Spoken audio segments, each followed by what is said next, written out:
Hi again, hockey fans. Welcome into week number 3 of CCHA Now. My name is Ben Holden. Great to be with you as always. And as always, we've got a jam-packed show in store for you. Well, the CCHA standings, 3 teams up there fighting for that top spot. Miami's number 1 right now with 16 points. Then you've got Notre Dame and the Ferris State Bulldogs a point back at 15 points. Over the weekend, Notre Dame an impressive sweep on the road at Michigan. Ohio State also got the job done at home. And Ferris did it, a sweep that is, on the road at Bowling Green. That's a new trend because the series have been split for the most part up until this past weekend. A lot coming up, as I mentioned, and as we always do, we get to our top 10 plays of the week right out of the gate here. Let's drop the puck on plays 10 through 6. Matt Berry, great week last week against Michigan. Continued that kind of play on Friday night with a goal and a helper. The goal coming here in the second period. Berry showing off some nice mitts in tight. In at number 9, we stay in the state of Ohio with the Falcons and Ferris State. Game in overtime on Friday. First shift of it. Garrett Thompson sniffing out the puck and ending the game 14 seconds into the extra session in a 4-3 Bulldog victory. Play number 8, we go up to Alaska for the Nanooks and the Broncos of Western Michigan. Andy Toronto, big, tough, and strong, but here's showing off a great scoring touch. Backhand shelf and a 6-1 Nanooks win on Friday night. In at number 7 this week, nothing lucky about this. You want to see an NHL shot? Look no further than Winnipeg draft pick Jacob Trouba, an absolute bomb. The young man can and is playing well for Michigan. That a big goal for him on Friday night. In at number 6 this week, we go back to Bowling Green. Dan DeSalvo, the shot from the point. Ryan Carpenter, promising young player, the tip in front. That's well executed, fellas. Nice job on the goal. And speaking of Carpenter, our CCHA Productions crew caught up with him this past weekend. And among the topics they discussed, the Falcons working to be a tough and hungry team this season.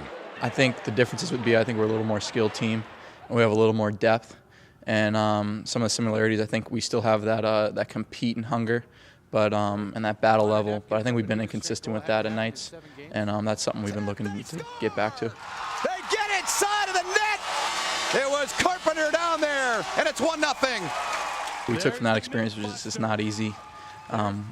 It was definitely a great run, but we definitely we kind of like squeaked in. And we realized just the importance of the details in the process, because that's what we were basically focusing on last year, and it's what got us the results we wanted. Of course, coming up towards the end of the show, we'll give you our top 5 plays of the week. You'll want to stick around for that for certain here on CCHA Now.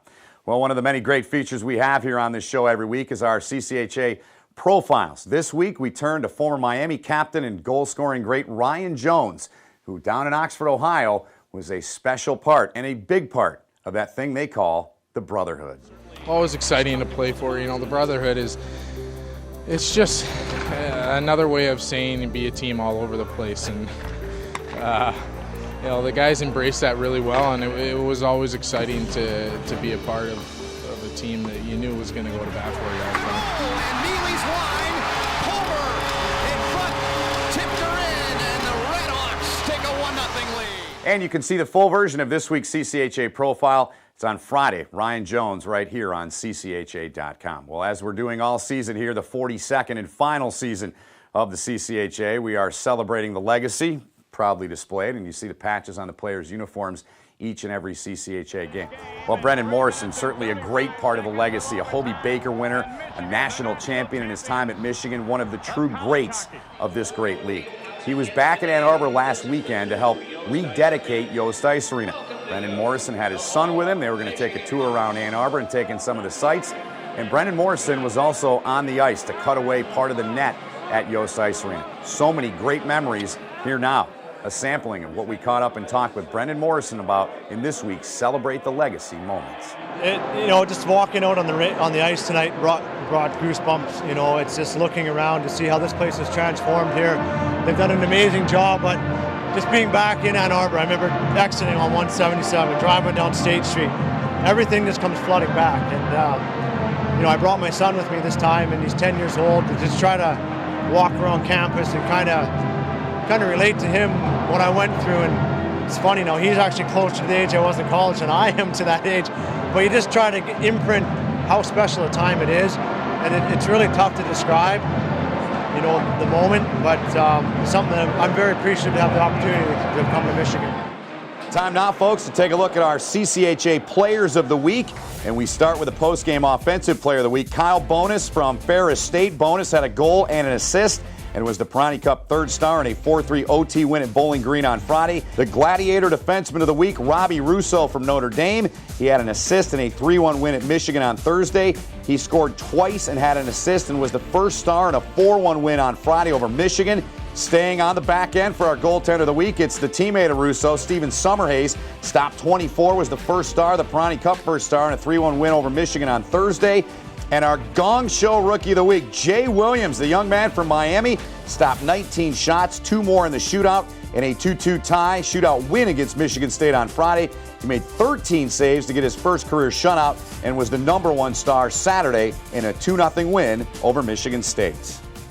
Time now to shift our attention to this week's USCHO.com Top 20 poll. The Miami Redhawks, they're in at number 5. Notre Dame moves up 2 spots to number 6.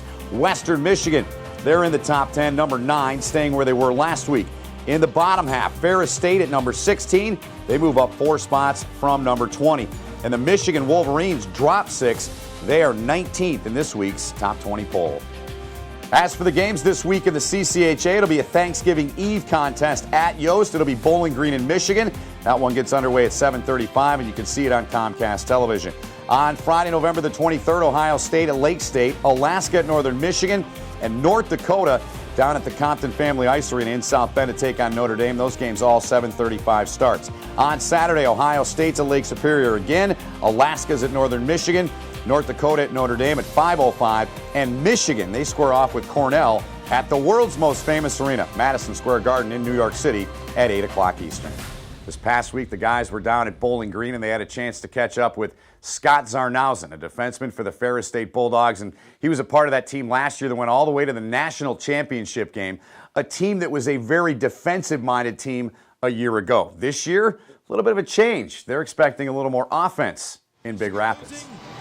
The Ferris State Bulldogs officially know themselves. They're the CCHA regular season champs. It'll be interesting. Yeah, last year's team was self-knitted very well. Everyone gelled, even the freshmen. This year's team was the same way. We gel, everyone fits in their role. We know our role. I felt this year's team, we switched roles. Instead of a big defensive team, we a little more offensive. A little younger defensive team this year. We're struggling a little bit, but we're starting to find our key players to step up and start to make plays in our defensive zone and make our offense roll. It's that point in the show, folks, where it's time to get underway with our top 5 plays of the week. Dramatic goals, well-executed goals. It's all here in our top 5 this week on CCHA Now. In at number 5, we go up to the Sioux, and it's an excellent pass by Nick McParland, and Chris Ciotti benefits in front of the goal, part of a 4-0 win for the Lakers on Saturday as they were non-conference this weekend against Alabama Huntsville. In at number 4 this week, the dramatics of the shootout in the CCHA. To Oxford we go. Jay Williams, the young man doing his job on Tanner Sorensen. Then at the other end, shootout regular Alex Weidman for the second straight week wins the game. This time goes low blocker to seal the deal for the Redhawks. In at number 3 this week, back to Bowling Green, where the Falcons scored some pretty goals this weekend. How about a la Brett Hull right here by Bryce Williamson, down to one knee for a pretty play and a great finish in front. Number 2 on the list takes us to Ann Arbor.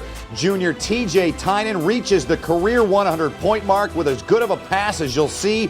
Mike Moran, the shorthanded tally, in a 3-1 win for Notre Dame on Thursday.